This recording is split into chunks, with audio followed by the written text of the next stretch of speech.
Hello everyone, this is excuse me. This is Lynette with Grammy Crochet, and this is I'm not going to say an introduction, but more of a recap and some tips that I have figured out from making my top that I'm calling White Sands and Ocean Waves. And I did make this with Hobbii Twister solid. I ordered a lot of it, more than what I needed. But the challenge was to use at least 4 colors, make it as colorful as possible. Their hashtag is noshadesofgrey to help get you out of the winter blues. Make something colorful. So that's what I was doing with this. They did sponsor this top by providing the yarn, and I appreciate that very much. I enjoyed making this project. This is the prototype. There are some things that I would do a little different to make it again, and I do want to make it again. I would love to make it for my grandkids or my daughter. Grandkids would be, they're little, would not take as long. Plus, now I know what I'm doing. So there wouldn't be as much like, oh, that didn't work out. So this is what this video is. So this recap is designed to help you before you start. I ordered, because I didn't know how much I would need, and I wanted a bunch of colors. So I ordered, to get the colors. I ordered way too much. Excuse me.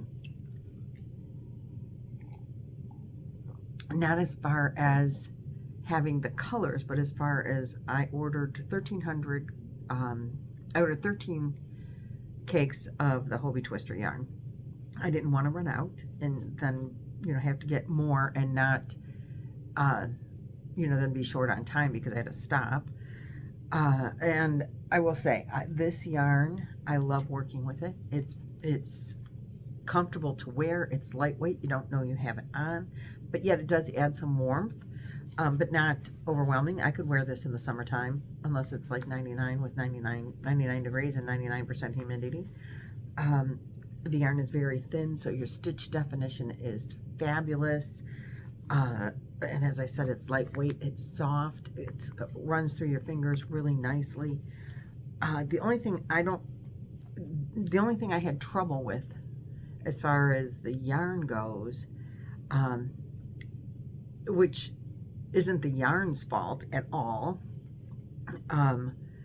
is that as I was crocheting with this thin yarn a lot, my eyes would get crossed because it's so thin. So I was having some trouble with that, but that's not the yarn's fault. And it didn't happen when I was doing big stitches like this, but when I was doing the chains and where you have to look at where you're going more. So then I would have to put it down, for a while because I can't see now. And that's not the yarn, but that was my only problem. And that's great. And I love this yarn. It's wonderful. It's wonderful to work with. It's wonderful to wear. Now that I've had an opportunity to actually wear this garment, and I've made shawls out of Twister before, but that's not like what you wear. You know what I mean? And having this on, it's wonderful. The drape is gorgeous. Everything is fabulous. Excuse me. And when it's on sale, pardon me. When it's on sale, it's not even all that expensive. It's 100 grams at 3.5 ounces, 400 meters, 437 yards. And it is a 2 weight. So you get a lot of yardage. It goes a lot further than what I was anticipating. So I ordered 4 cakes of white. Again, this is the prototype. I had no idea. I'm a fluffy girl. I know I'm going to need a lot of yarn. I did not use all 4 cakes. I didn't even go into all 4 cakes. I did use I'm going to go with the grams total. I did use 225 grams. So I went into a third cake, but I didn't start a fourth cake. That is the only, I did purchase multiple cakes of 3 of the colors. And the white is the only one, 2, the tan and the deepest blue. This one I purchased 2 because I just didn't know how far it would go. I've never made anything like this before.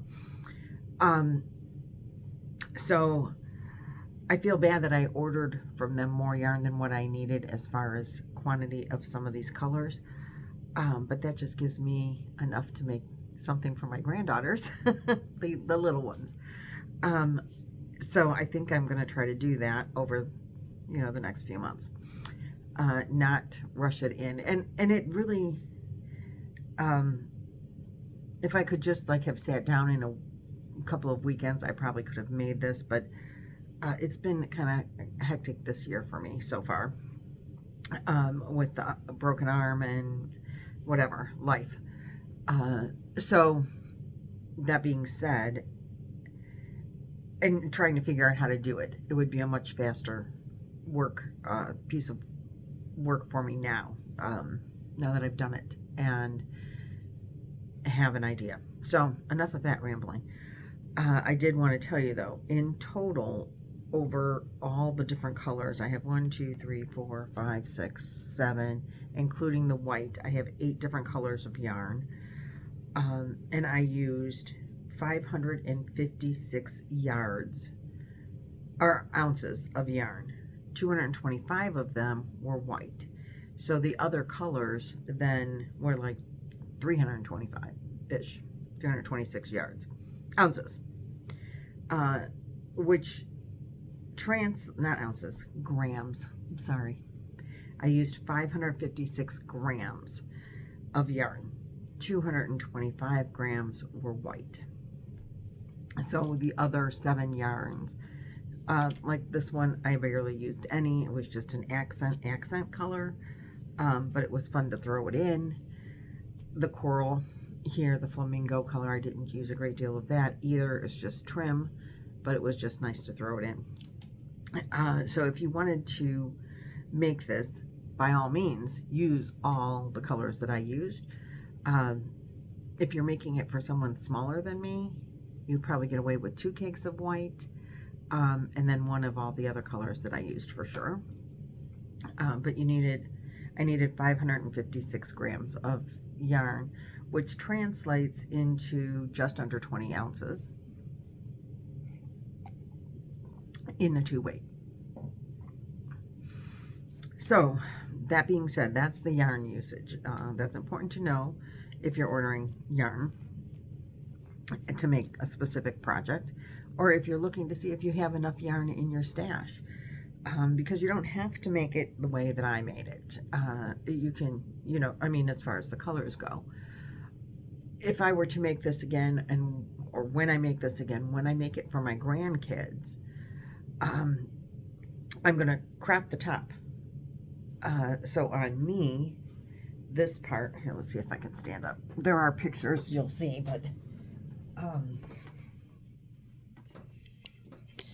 on me, I made the top to come to the top of my jeans. This is how I would mostly wear this, is with jeans or shorts, but I wanted the top. I don't want my belly, even with my tank top, I don't want my belly hanging out. My grandchildren would probably put this on over their bathing suits, so we would crop it more here, so their little tummies or their bathing suits would show.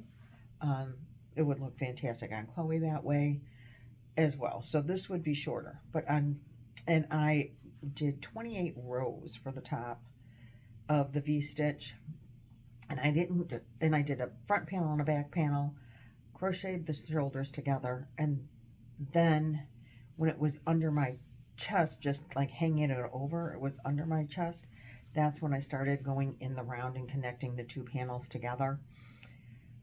I did that at like row 20. I should have really done it way up here, and so I had to go back and side seam like 7 or 8 rows. So I would have done that differently. I would have you know, joined it more here.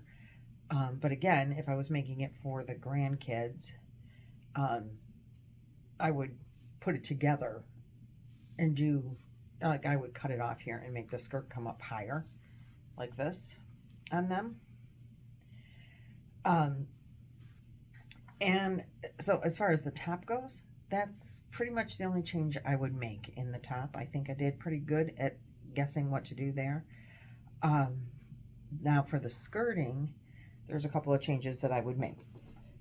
First of all, here where the skirt, I would, the waves section, this needs multiple of 4 or multiple of 8 plus 4. I met it in the middle. I would leave a space, for a bigger space. First of all, if there's a couple of unused rows, that would be okay. Just put a couple of stitches of this in between. If you had like extra space, that would work out fine. So I would, like, you need the multiple of 8 plus 4. I would leave like 8 stitches in the center. And then you have leeway for as big or small of a border as you want to put. You could go with a larger border. That way, have more room to work. And as I said, when you do the border, you can always fill in a stitch or 2 or 3, whatever.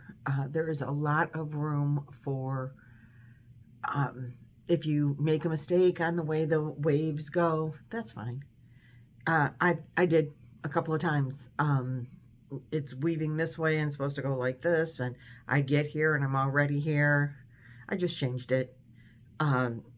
It's supposed to have a lot of movement to the skirt, so if you change it, it's just more movement, and that's fine.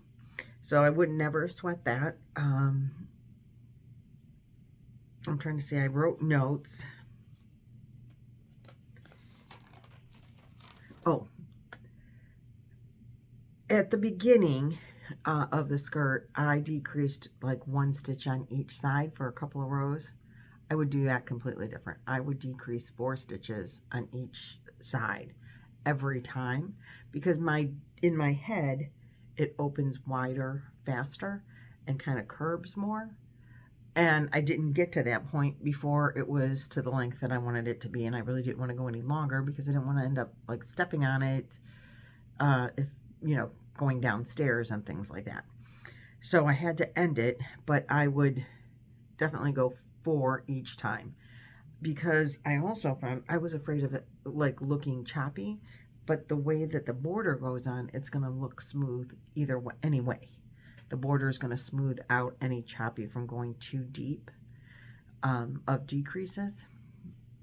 And so that would be the biggest thing that I would change, is to leave the space in the center of when putting the skirting on, and to decrease faster if you want it more open. And so those are the big things that I would do differently. I think everything else, it's very important, just to want to reiterate this, on the skirting rows, there are 2 stitches that you start each row with. One is a chain 6 and one is a yarn over 4 times. They have specific names, but I don't remember what they are. You have to make sure that you have those in every single row. That's like that helps stabilize. Again, doing the decreases on the half double crochet rows in between the waves really makes it the easiest that I could find to do that. And I would definitely do those decreases at the beginning and the end. Don't do them in the middle. It's going to throw your waves off. So don't do that. And like I said, if you find a mistake, just keep going.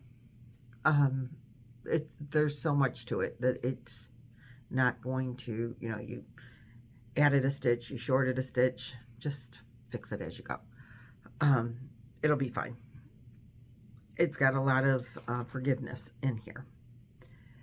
And I'm just going over my notes to see if there's anything else.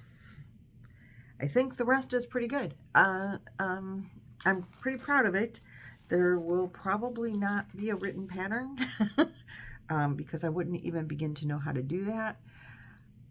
And maybe there will be a better tutorial.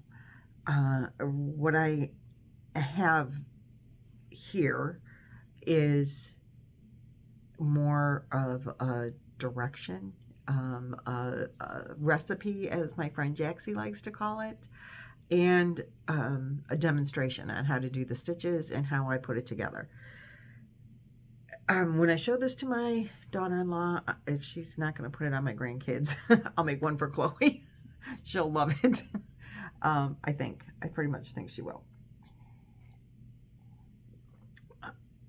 And maybe I'll film that as a tutorial. You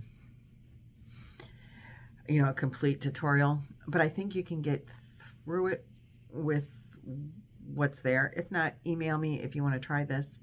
I'll be glad to help you in the meantime. And thank you so much for watching. Thanks so much for any comments. I appreciate knowing what you think of it. And if you try making it, please let me know. I would love to see your progress. I do have a Facebook group page. You don't even need to do anything to join, but ask. And, you know, I have email. You could email me pictures. You could post on the Facebook group page. I would totally love to see anything that you try to make. And I appreciate you working through the process or watching through the process. And I will see you guys in the next video. Thanks so much. Bye-bye.